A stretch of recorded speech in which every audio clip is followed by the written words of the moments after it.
Well, hi everyone, and thank you for joining us today. I appreciate that a lot of people are here right before the long weekend. I have to say this, the attendance exceeded my expectations in terms of numbers, because I think a lot of people usually leave early on Thursday, and I know there was a conference here, for the past 3 days. So really appreciate that you're making the time to attend this, what I think is going to be a very exciting and engaging discussion today. So my name is Mohamed Malas, and I'm with Environmental Defense Canada. We're one of the groups that's hosting the event today.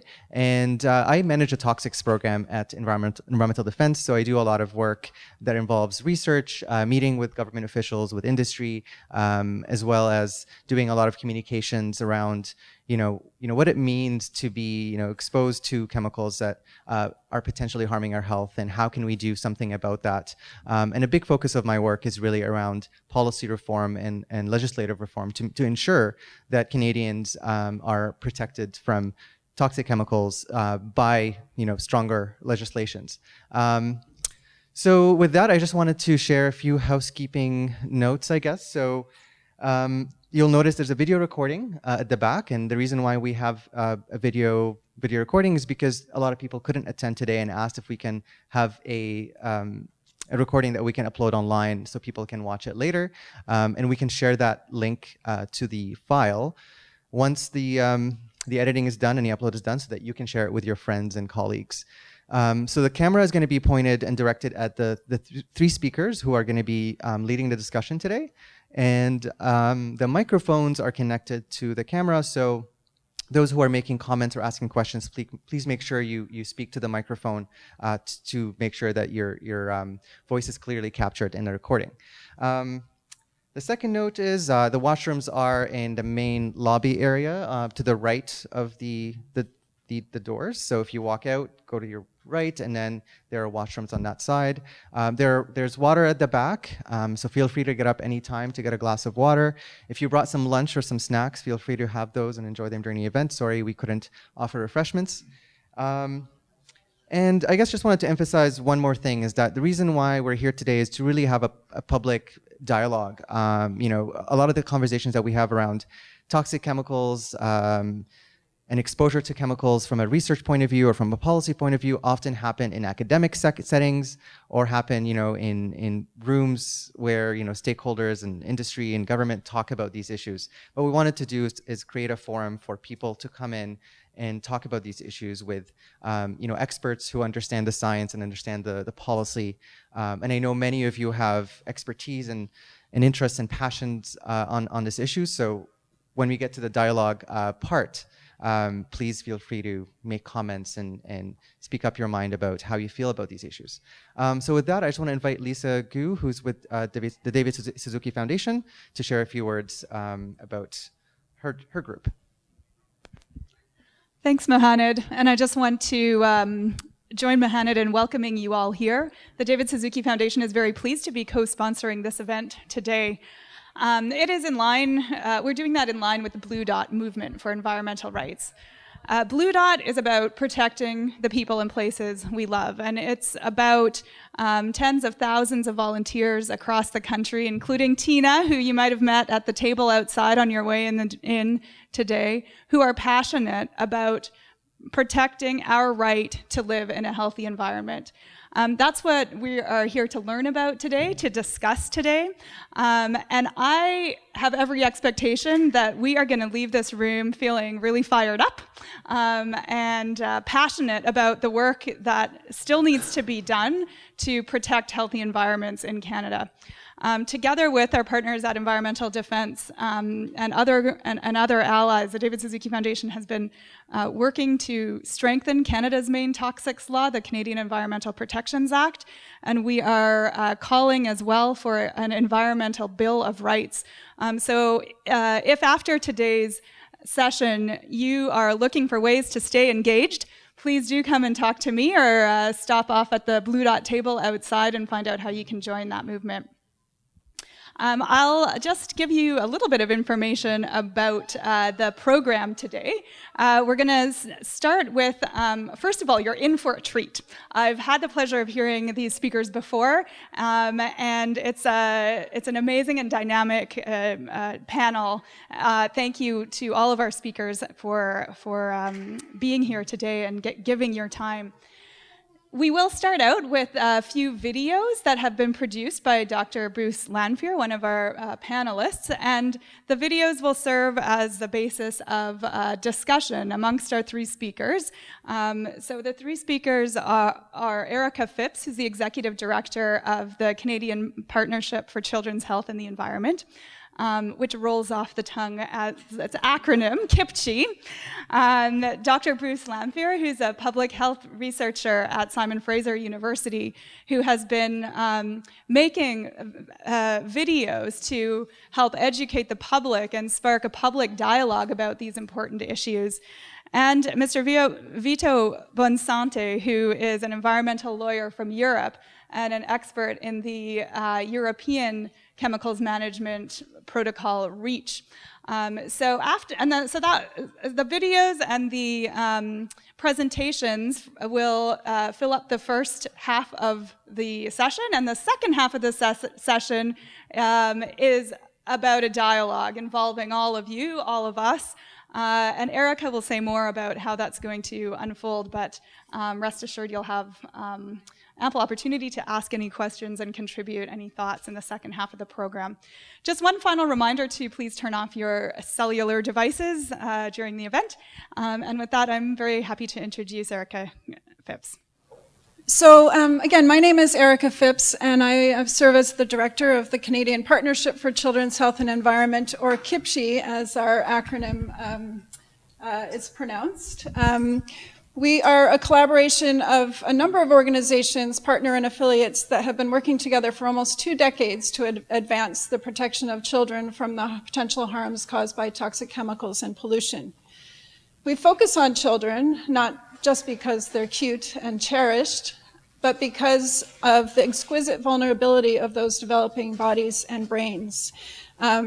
If we create safe, healthy environments for our kids, we send them on a trajectory towards lifelong health and well-being. And thus it is our responsibility to make sure our children's environments and our collective environments are as healthy as possible. It is my distinct pleasure to have the honor to introduce the Little Things Matter video series led by Dr. Bruce Lanphier, a dear colleague and friend of mine for many years. I've been working with Bruce over the past 5 years as an advisor on a number of these videos, starting with the one that we're about to see.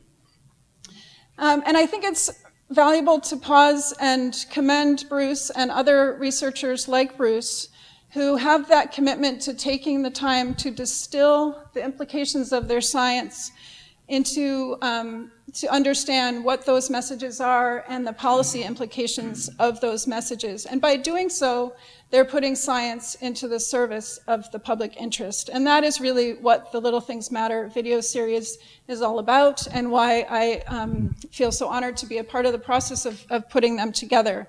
Because it is very important that we, especially at times like right now when we have the opportunity to modernize the Canadian Environmental Protection Law, the law that is our tool to manage toxic chemicals and pollution, to really understand that picture that science is painting for us. It's a disturbing picture. It's a picture of the insidious and often permanent harm that the chemicals in our daily lives can have on the brains and bodies of our children, and their contribution to the chronic disease burden that so many of us are affected by.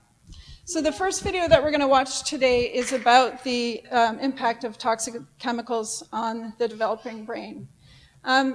Just to get us started, how many of you, just by a show of hand, have a child in your family or someone in your close personal circles who is affected by autism or ADHD, speech and language, any other kind of learning or behavioral disorder? And I'll start by raising my own hand. That's looks to be fairly statistically valid. So we don't do a very good job here in Canada of tracking these disorders in children or in the general population, but the best estimates are that 1 in 4 children in Canada is affected, and the numbers are generally trending upwards. You'll note that in the video we're relying on US data, partly because of availability, but just to say that the circumstances here in Canada are quite similar. We only get one chance to develop our brains. While there are certainly other factors such as nutrition, maternal stress, genetics, preterm birth, etc., that can affect the developing brain, our focus here is on the role of toxic chemicals. So as you watch this video, I want you to think about 2 things. First is the need for us, at least as I see it, as a society, to rethink the regulatory assumption, the assumption that underlies how we manage chemicals, that there is a safe level of exposure below which there will be no harm. In fact, as the video underscores, in many cases, it is at the low levels where the greatest decrements occur when we're talking about impacts on the developing brain. The second thing I would ask you to consider is the fact that we are all exposed to multiple chemicals, usually at low levels, all of the time. Yet we regulate chemicals as if they exist one by one in isolation.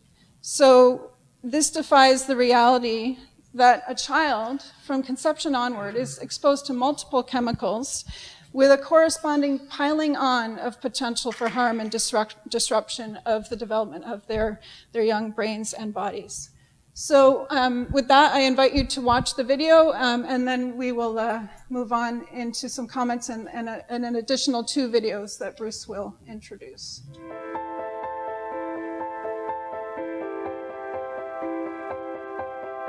It's true, not all chemicals are bad, but toxic metals like lead and mercury are found in all of us.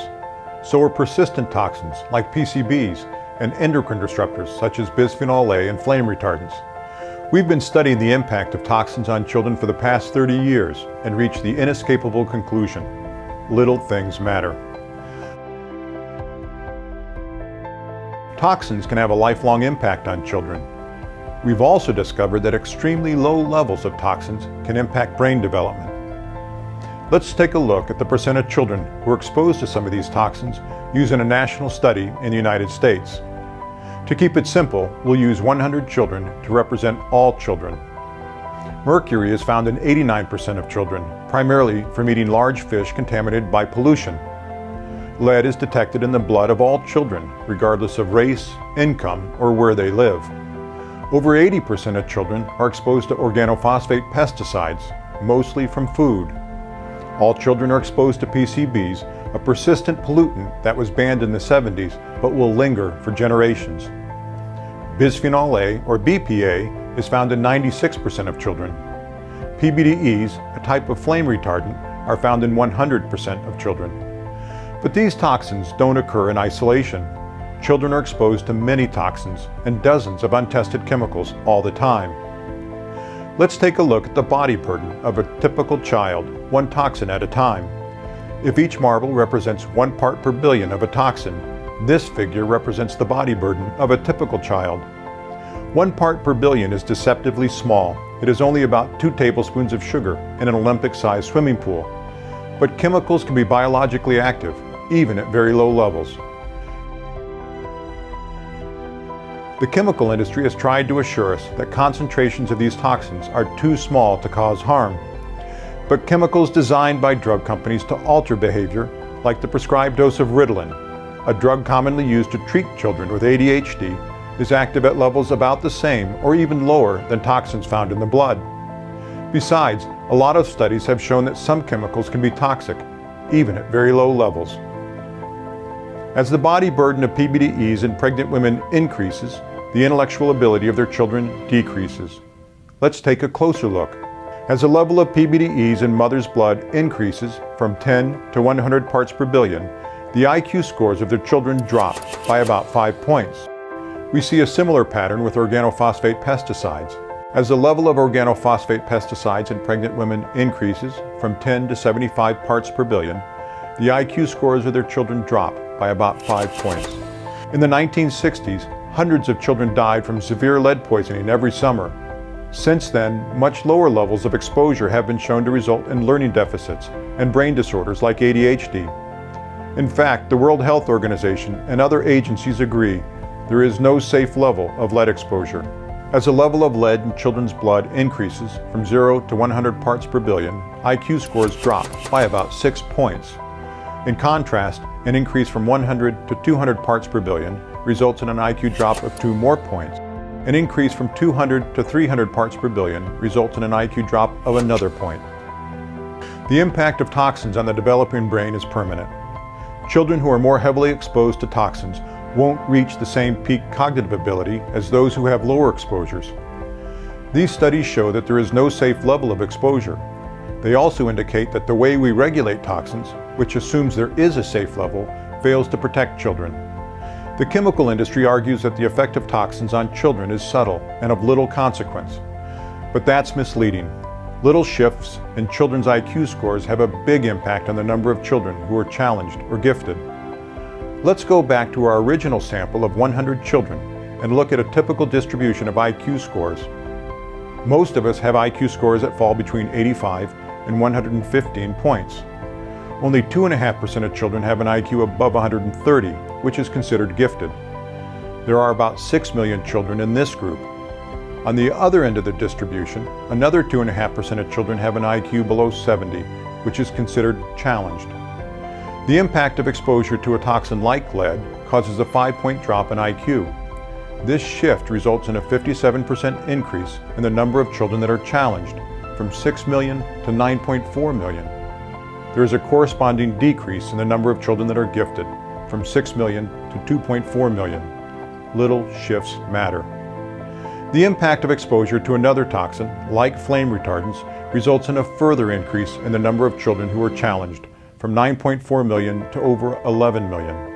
There is a further decrease in the number of gifted children. Although many or even most chemicals are harmless, the cumulative impact of exposures to 3 or 4 toxins is overwhelming to imagine. In Canada and the United States, chemicals are used in consumer products and released into the environment before they are tested for toxic effects. By allowing children to be exposed to toxins or chemicals of unknown toxicity, we are unwittingly using our children as part of a massive experiment. But it doesn't have to be this way. Like the European Union, we could require industry to prove that the chemicals they use aren't toxic before they enter the market. How can we avoid exposures to toxins or chemicals of unknown toxicity? The ultimate solution is to revise how we regulate chemicals. Consider writing a letter to your government representative and urge them to require industry to test their products before they are put on the market. There are a few simple ways you can reduce your child's exposure to toxins. Eat fresh or frozen foods. If possible, choose organic. Try to avoid canned foods and steer clear of heavily processed foods. If you are pregnant or planning to become pregnant, eat fish low in mercury. Don't use pesticides in and around your home. Check your home for lead hazards, especially if it was built before 1960. Frequent cleaning of floors and surfaces can help reduce children's exposures to lead, flame retardants, and other toxins and house dust.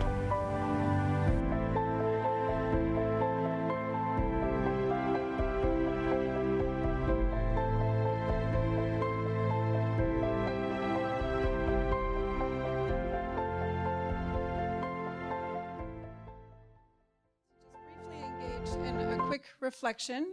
If you wouldn't mind just taking a moment to jot down on a scrap of paper, we also have some cards here, just something that struck you, something that stood out from you from the video. It could be an emotion, it could be something that you learned, it could be a hope or an intention, and we're not going to ask you to read it out loud necessarily. This is just to capture those quick reactions, and then we'll move on. Is everybody...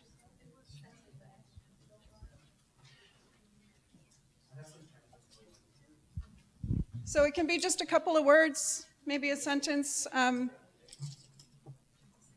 have more pens as well. So can everybody hear me okay? Oh, I'm sorry. I do need the mic.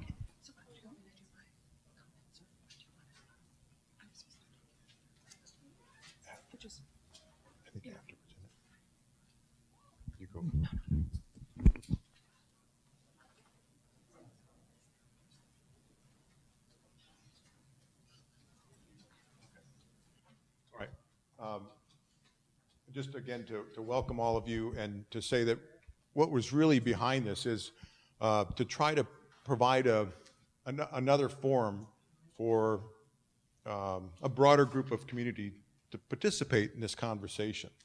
As I've gone and talked to community groups, pediatric groups, and talk about these kinds of issues, the kinds of things they're concerned about seem to be in contrast with the way we've set up our regulatory system. And so one of the most important things, it seems to me, is how do we provide a forum or forums for people to be involved in these discussions and in the decisions about how we regulate chemicals. The next video I want to introduce is very much of a Canadian video. A lot of the research focused on low-level air pollution has been based in Canada. It's been replicated elsewhere, but Canadian scientists in particular, not me, but others in Canada, have been particularly involved in this. And so it's homegrown to a large extent. The other thing is that there are these chemicals, most of them in fact, but air pollution makes it very clear that we can't control our exposures. We need the help of our federal agencies and provincial agencies. And I think that's really brought home by air pollution work. Oftentimes we're told that much of chronic disease is because of our lifestyle choices. But what we've begun to learn over the past 2 to 3 decades is that there are many things that we cannot control. And that's where we need to begin to think or rethink the way we formulated our policies.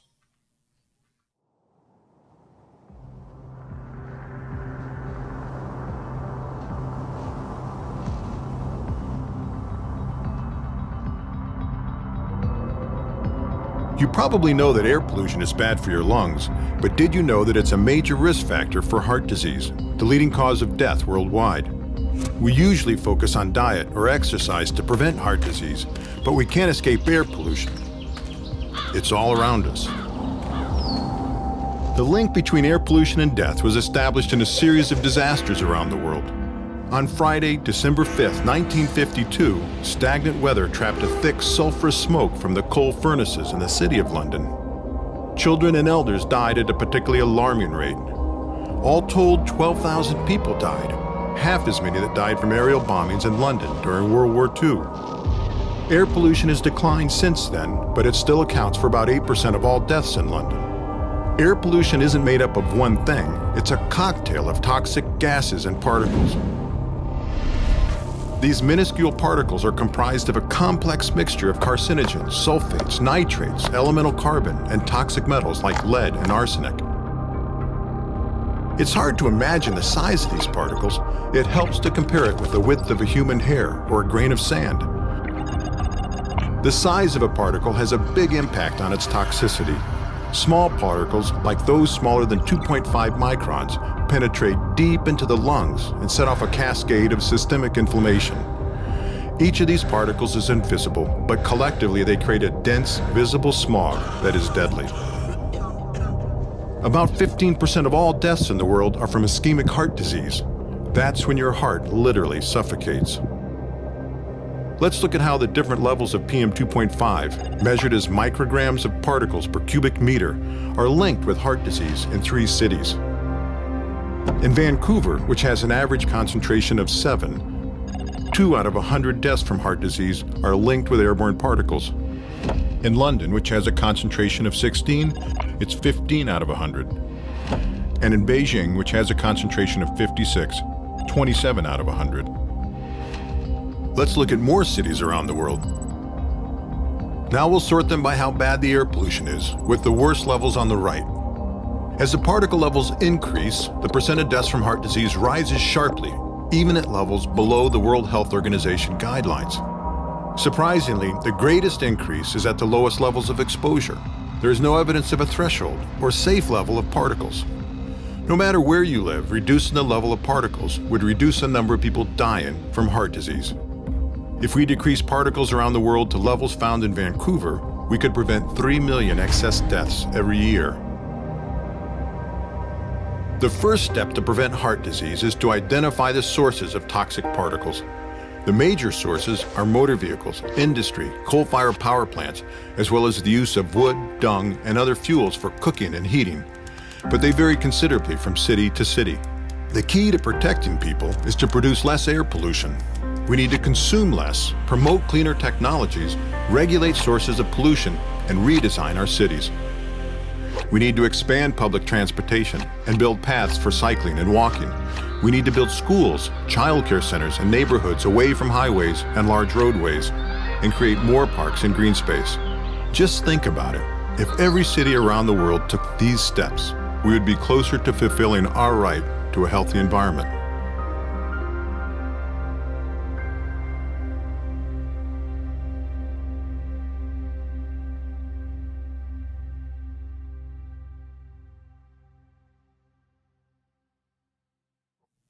It seems a little overwhelming to try to attain those extraordinarily low levels of pollution, because what we've just seen and what has been replicated time and again is there is no safe level. So how would we even begin to do that?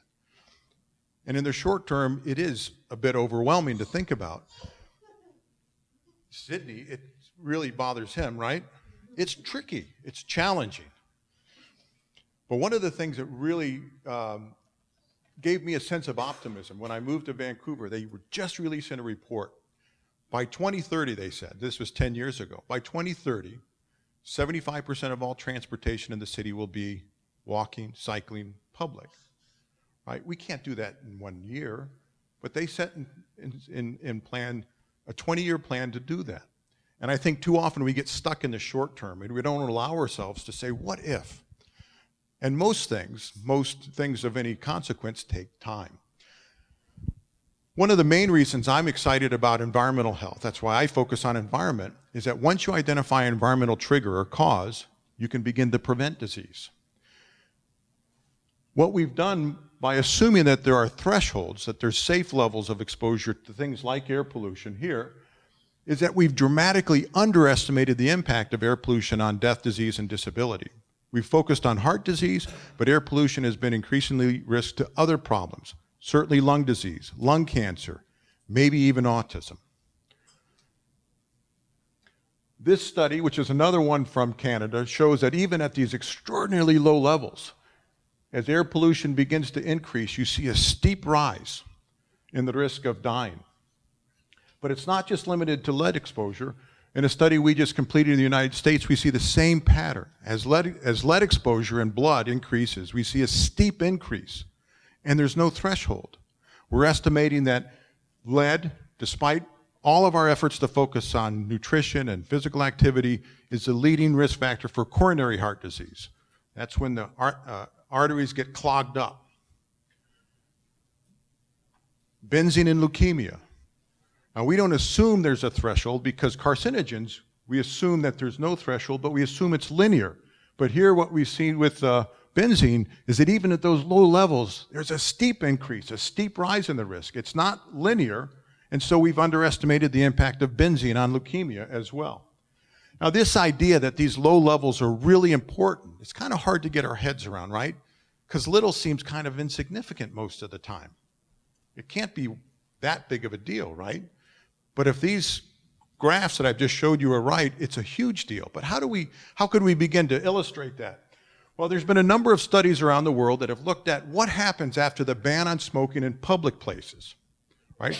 What happens among non-smokers after smoking is banned? One in particular, and they're all very consistent, but one in particular I wanted to share is one from Scotland.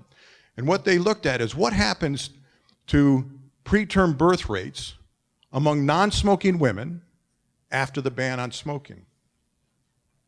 There was a 15% reduction. That's huge. That's better than any drug we have for preterm birth. For very preterm birth, that is children born less than 34 weeks, there was a 25% reduction. And yet when I talk to physician groups and I ask them how many know of this study, very, very few. And for those of you that may not be ready to have babies, what about heart attacks? Following the ban on smoking in public places in Scotland, among non-smoking adults, there's a 20% reduction in heart attacks. It appears to stimulate rupture of the atherosclerotic plaques. So these show how, even at those extraordinarily low levels, they can have a big impact on death, disease, and disability. Now, the other part I want to talk a little bit about in our most recent video is called Cause or Cure. And this is not really pitting one against the other. That's not the intent.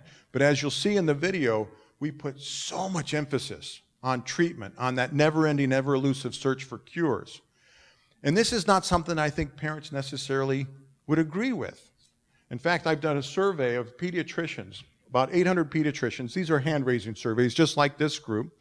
And I've asked the pediatricians, how many of them would vote to increase funding to enhance the cure for childhood leukemia, which is arguably the poster child for finding a cure for cancer, and how many of them would vote to increase funding to find ways to prevent childhood leukemia, right? Funds to increase to enhance the cure, funds to prevent childhood leukemia. And then I give them one more caveat, and then I'm going to ask you how you think they responded. I asked them to think of their children and grandchildren. What percent of pediatricians do you think, because it's pretty consistent all across the board, what percent of pediatricians do you think voted to increase funding to enhance the cure? Anybody want to guess? A lot? A lot? A lot? Any other? Over 50%? Under 25%? Any takers? We have a physician in the room that would disagree. So out of those 800 or so pediatricians, five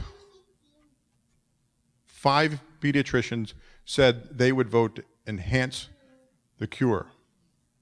One came up afterwards, the hematologist, oncologist of the group, and said, I've changed my mind. So less than 0.25% of the pediatricians said they would vote for enhancing the cure. Virtually all of them said prevention. So I asked some of them, well, why aren't you guys doing more to enhance prevention? Why aren't you advocating? Well, nobody listens to us. But who do we look to as parents to protect our kids? Our pediatricians oftentimes. So they need to hear from us. And my guess is that parents probably wouldn't be that different than the pediatricians. So this next video, which like the others has been a team effort. I get to be called the executive producer just because my brother put that on my business card. He's a graphic designer. But all of them are team efforts. We bring together parents, advisors who are experts, and so forth. So this one is called Cause or Cure.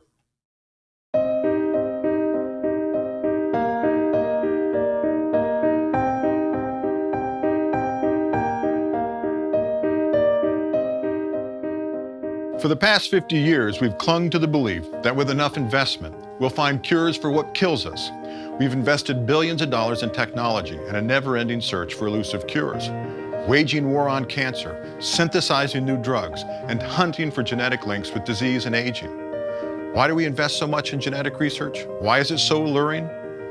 Only a few diseases are exclusively genetic, like cystic fibrosis, and a few are exclusively environmental, like being hit by a car.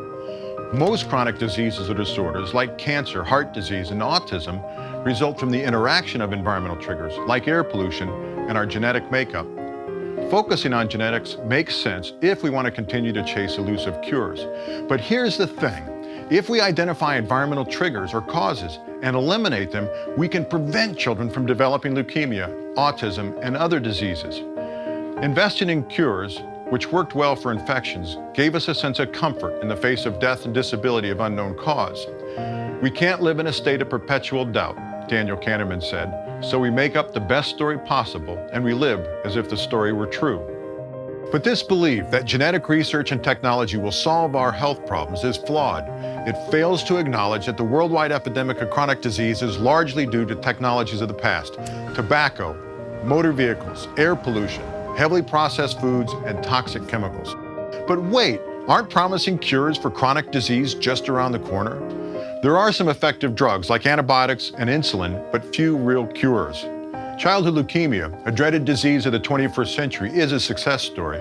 Today, over 80% of children are cured of leukemia, once considered a uniformly fatal disease. Still, children with leukemia undergo wrenching treatments that disrupt their lives over many years. Some develop new cancers from chemotherapy or radiation. Many live in constant fear of relapse. What's more, cases of leukemia have risen by over 35% during the past 40 years, so many more children and their families will experience this wrenching disease.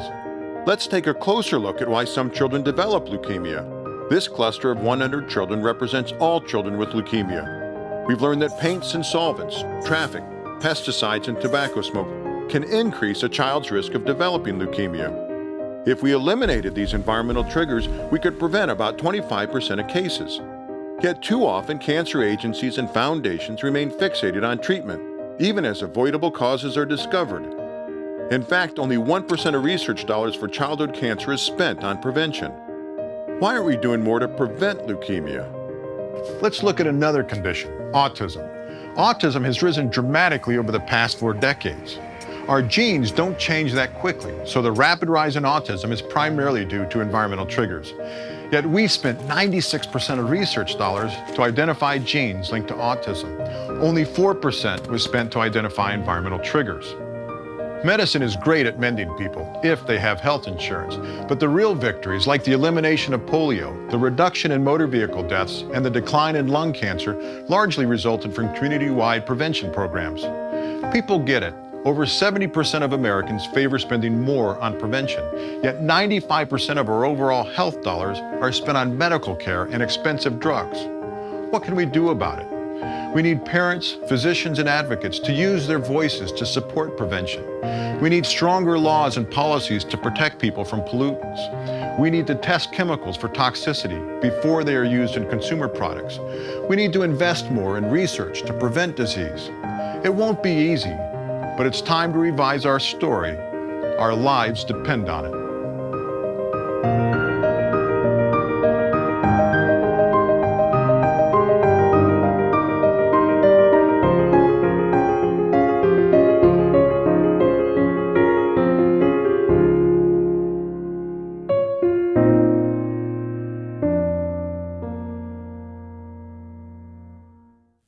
So next, we're going to turn to our friend and colleague from the European Union, where in many ways they've been ahead of us, particularly around chemical regulations. And as he'll say, they don't have it perfect, but I think there's a lot we can learn from them before we start the dialogue this afternoon. So Vito, if you'd share with us your thoughts. Thanks very much, Bruce. And thank you everybody for having me here. These videos were very inspiring and somehow scary. The EU gets a lot of praise often for having for using much more precaution in its environmental legislation. It is largely true that our laws seem to be much more protective. And as a colleague and mentor of mine that works at the European Parliament says, he dedicated his life to environmental legislation because public health policies don't look at prevention enough. They spend too much resources on medication and finding the cure, and environmental legislation is really the way to go. So let's say, in a way, the chemical legislation in the EU kind of revolutionized the way we look at chemicals. And it seems, when the discussion started in 1998, that was mainly due to the fact that they realized that there were thousands of chemicals on the market. I think at the time there were 80,000 known chemicals on the market, and for just a few hundreds there was like a basic set of data on the toxicity. Can you imagine any other human activity, any other business that is allowed to carry out this activity without showing that what they put out there is safe? Would you go in a building that is not proved to be safe? Would you use a vehicle that doesn't have all the safety features? But that's what we do with chemicals, that what we've done for decades with chemicals, with thousands of chemicals. So the revolutionary idea of the new chemical legislation in Europe was, well, you need to show us that the chemicals you use and the way and how you use them needs to be safe, and it's not the authority that needs to show that the chemicals that you place on the market is unsafe. At the time, the chemical industry said that if that program would be implemented, I think the EU would have lost like 20% of its GDP, like everybody would have lost their job, like they would have moved to, everybody would have moved to another country. Well, that didn't happen. It's true that the chemical industry presence in Europe decreased, but that happened everywhere else. Like China it became a much bigger power, but that's not because of legislation. There's very little money that goes into legislation from chemical companies. So what did the EU do? Well, first of all, many chemicals have to be registered. Registered means basically doing a risk assessment before putting on the market. Well, REACH doesn't regulate all the chemicals. It doesn't regulate pesticides, it doesn't regulate biocides, it doesn't regulate cosmetics. So there's only about 21,000 chemicals that at the moment are regulated by REACH. So that's quite a big number, even if it excludes quite a few. Is it perfect? Not really, because companies do what they have to do. So they don't provide the best data. They try to find loopholes and things like that. But the idea was that it is on them that goes the responsibility. So the principle is that let's reverse the burden of proof on them. REACH has been going on for about 10 years. And pretty much everybody seems to be happy about it. Like there's much more knowledge about chemicals. Like, as I said, there's about 20,000 chemicals that have been registered. And all of us, we can go there and understand what this chemical is for.